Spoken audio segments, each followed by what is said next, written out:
508 propositions, 7 mesures phares. Comment pensez-vous que ces mesures peuvent répondre aux besoins sectoriels divers?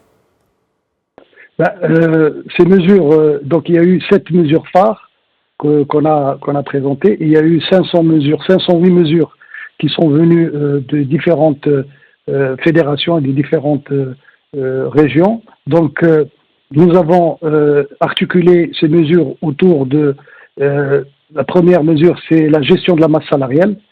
Ça veut dire que les entreprises à la reprise ne vont pas pouvoir, toutes les entreprises ne vont pas pouvoir travailler à 100% de leur capacité et faire travailler 100% de leurs employés. Donc il va falloir accompagner ces entreprises pendant cette période de relance pour pouvoir, justement dans la même logique que ce qu'on a fait à l'arrêt des entreprises, donc les accompagner pour le démarrage au fur et à mesure. Donc ça, c'est une première mesure. Deuxième mesure, l'extension de l'AMO. Ça veut dire que mise en place de l'AMO pour la majorité des entreprises, donc rendre l'AMO quasiment obligatoire pour tout le monde et le faire de manière à ce que la cotisation soit faible et incitative pour rendre l'AMO accessible. Donc le troisième point aussi, c'est la politique d'achat public et l'orientation du contenu local.